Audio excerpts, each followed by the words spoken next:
एक बार की बात है, ये रियल स्टोरी मेरे साथ ही हुआ है। आप ये स्टोरी पूरा सुनिएगा, आपको जरूर कुछ ना कुछ सीखने को मिलेगा और कुछ चीज़ एक्सपीरियंस होगा। तो मैं बीटेक कर रहा था, मुझे जहाँ तक याद है मैं मेरा 4th या 5th सेमेस्टर चल रहा था। तो दिमाग में ये आया कि अभी कुछ दिन छुट्टी चल रही है, क्यों ना मैं दिल्ली जाके अक्षरधाम मंदिर घूम आता हूँ। ठीक है, प्लान बन गया। प्लान इन द सेंस मुझे अकेले ही जाना था, किसी के साथ मैं जाता नहीं हूँ, मैं सोलो ट्रैवल करता हूँ। तो मैंने ट्रेन पता करी, ट्रेन रात के 8 बजे आती थी। मैंने यहाँ 4 बाग से मैंने ट्रेन पकड़ा था, ठीक है, दिल्ली जाने के लिए।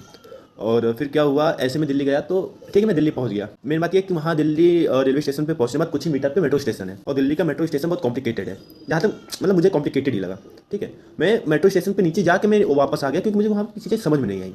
वो फिर बाद में पता चला कि उसका एप्लीकेशन आता है, red line, blue line, yellow line, कहाँ कहाँ जाती है, कहाँ छोड़ के कहाँ जाना पड़ता है, ये सब सारी चीज़ बाद में पता चली। ठीक है, फिर आते हैं स्टोरी पे। फिर मैंने ये सोचा चलो ठीक है, अब दिल्ली आ भी गए तो लाल किला भी देख लेते हैं। तो फिर मैं लाल किला देखने के लिए निकला।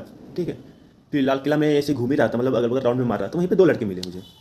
ठीक है, उनसे बातचीत हुआ, वो अपने बारे में बताया, मैं उनके बारे में बताया कि मैं अकेले ऐसे ही घूमने के लिए आया हूँ। मैं लखनऊ का रहने वाला हूँ, मैं लखनऊ से दिल्ली घूमने के लिए आया हूँ। और फिर उन्होंने पूछा कि भाई अकेले आए हो तो स्टे कहाँ करोगे। मैंने कहा भाई अभी तो कुछ आइडिया है नहीं, रात तक देखता हूँ कहीं हॉस्टल वगैरह मिल जाए, या कुछ भी ऐसे कहीं मिल जाएगा जहाँ कंफर्टेबल मैं सो सकता हूँ, मैं सो जाऊँगा, कोई दिक्कत है नहीं। होटल वोटल का मैं नहीं सोचता, मुझे होटल ही चाहिए। ठीक है, तो उन्होंने ये कहा भाई चलो ठीक है, लाल किला के सामने एक है, लाल किला, उसके सामने जैन मंदिर है, फिर वही जो रास्ता जाता है उसका चौराहे का नाम नहीं पता है।